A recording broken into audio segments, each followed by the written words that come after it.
Alright guys, we get to start talking about geometry today, and we're going to kick this off with learning about area, the area of parallelograms today.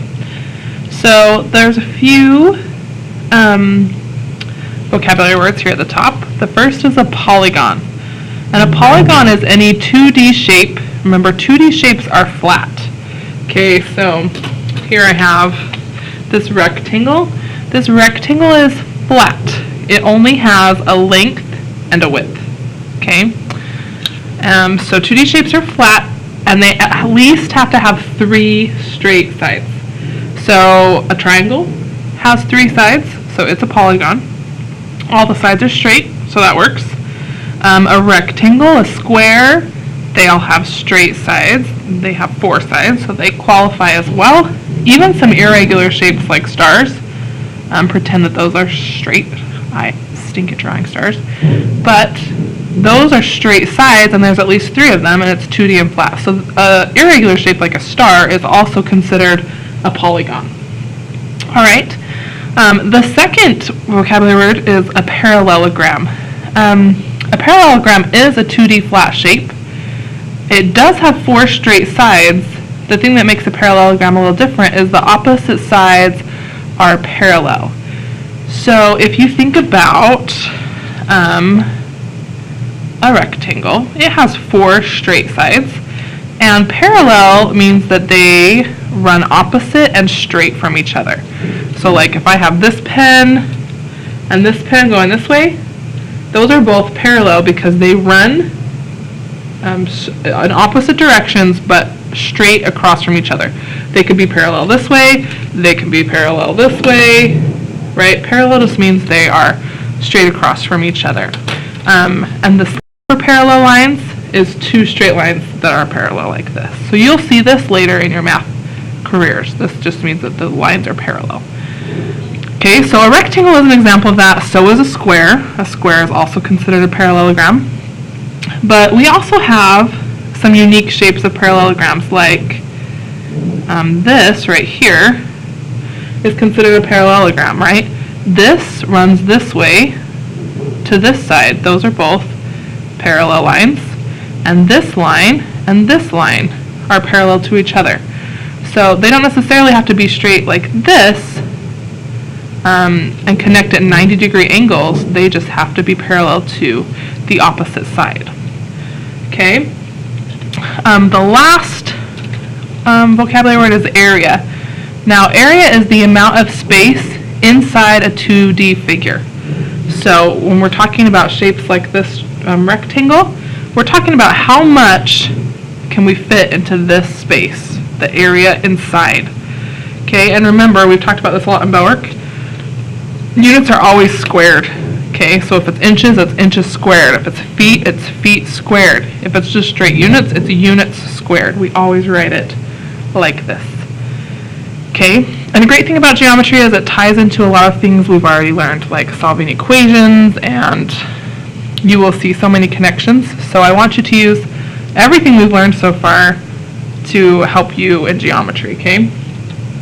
Alright, so first of all, we're going to talk about the different formulas for rectangles, parallelograms, and squares. Now, formulas are just equations, and you plug in certain variables for your equations, which we've been doing. So let's talk about this rectangle first. I'm just going to draw my own real quick. You draw your own, but it does not need to be perfect, okay? I'm going to use a ruler just because I have one handy here, but you don't need to worry about that. Just freehand one and do your best. Okay. There we go. And line down. Even with the ruler, it's still not perfect, but it will do. Okay. So for my rectangle, I have the length here and the width here. Okay? Now, the area of a rectangle equals the length times the width. We know this. You guys have done this for years now. And this is because if you divide this into sections, say we divide this length into 6. Not perfect, but it will do. So say my length is 6 inches, and I'm going to divide my width into 4. Okay, so area is talking about how much space we have here. How many square inches do I have in here?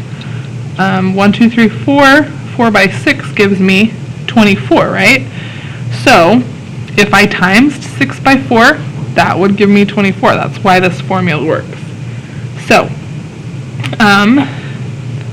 you always need to write the formula first. So area equals length times width. I write that. Then I'm going to plug the numbers in that I have. My length is 6. My width is 4. Then I solve it. 6 times 4, and that equals 24 inches squared. And that's my answer. Okay, so that's a rectangle. Now we're going to do a parallelogram. Okay, so if I take this rectangle that I have here, I am going to just snip off a piece of it, and I am going to put it on this side, right? Nope, not like that. Like this. Okay. Notice that I now have a straight side up here that runs parallel to this side, and this side runs parallel to that side. This is called a parallelogram. Maybe I'll put it this way just because it will fit better.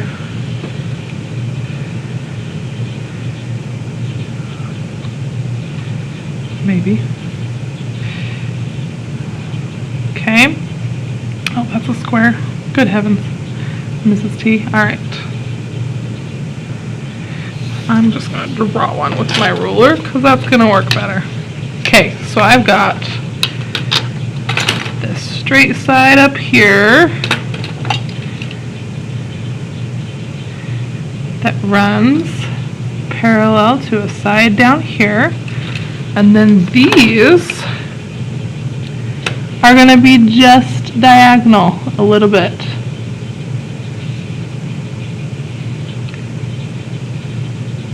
And they have to be about the same.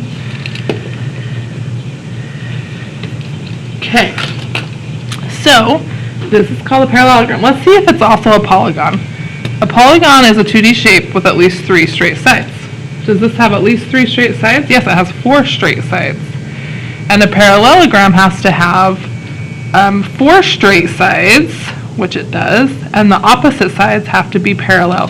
So if I put a pen right there and a pen right there, notice that those two are parallel. And then if I put it to the other 2 sides, those two are also parallel. So it has the opposite sides that are parallel. Now, this is not going to be length times width because we don't actually know the width because it's slanted like this. So we're actually going to call this the base, and we have to create a straight line with a right angle that becomes the height. Okay? Height always have to have right angle. So if you notice this important box right here, says the height is the distance from the top to the bottom and is connected by a right angle. Okay? This right here is a right angle. It's where 2 straight or perpendicular lines meet. Okay?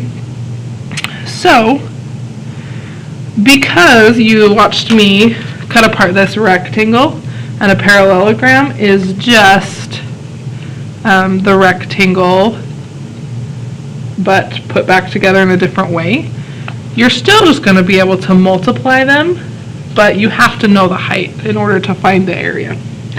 So the area of the parallelogram is written as base times height. Okay, and I put a dot right here on this one, but because we know when there are two variables next to each other like this, it means multiply. You don't actually need the dot. Okay, so just base times height. So say that my base equals 7 feet. We'll do feet this time. And my height equals 3 feet. First step, write the formula. So area equals base times height. Then number 2, I substitute those numbers in.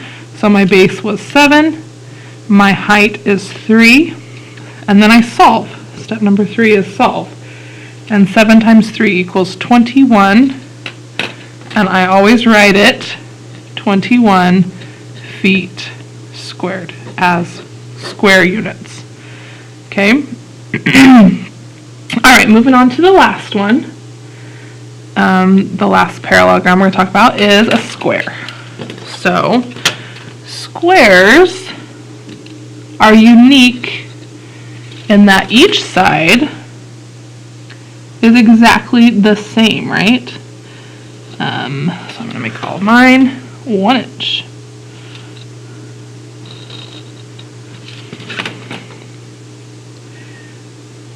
Okay, there's my square. Now, each of these is a right angle, right? Because each of these is perpendicular and straight. And then each of these sides is going to be exactly the same length. And in geometry, whenever you see these little hash marks that have a 1, that means that this side and this side and this side and this side are the same. So if I did that with a rectangle over here, this side would be the same as this side, but these two sides would need 2 hash marks because those two are the same and those two are the same. Okay? So for rectangles we did length times width because those two were different lengths, different measurements. For parallelogram we did base times height because we didn't have a length and a width. But for squares we don't actually need to do either, right? Because each one is exactly the same size. So we just call this side. So area equals side times this side. And we know that when you have two things that are multiplied twice, you actually can write that as a side squared. So the area of a square is just side squared. Can I see this very good? I hope it's close enough. Okay, so let's say that the side equals 5. Step number 1, write the formula. Step number 2, plug it in, and then solve it. So 5 squared equals 25, and I didn't give you units, so we're just going to write units squared. And that's all there is to that. Alright, so let's practice a couple more times, and then you will do it on your own. So let's do this one right here by the steps. I have a base of 8 and a height of 4. Notice that that height has a right angle, so we're good. So my first step, write the formula. Area equals base times height. My base is 8. My height is 4. So that equals 32. And then I always write that as feet squared. Okay, a couple more. Alright. We're going to do parallelograms for the rest of this because you guys are familiar with rectangles and squares. So the area of this parallelogram, write the formula. Area equals base times height. My base is 10. My height is 8. And 10 times 8 equals 80 feet squared. Okay, on the second one, write the area formula, which is base times height. Plug it in. My base is 19 and my height is 31. And guess what, guys? You get to use calculators in geometry. So, for ones like these, you can use it. Let me pull up mine. Okay, so if you do 19 times 31, that equals 589. And what's my units? Meters squared. So you are welcome to use a calculator if you need it, and if you can obviously do it in your head, that will be easier. So give those two pause and tries a shot, and we will practice more in class.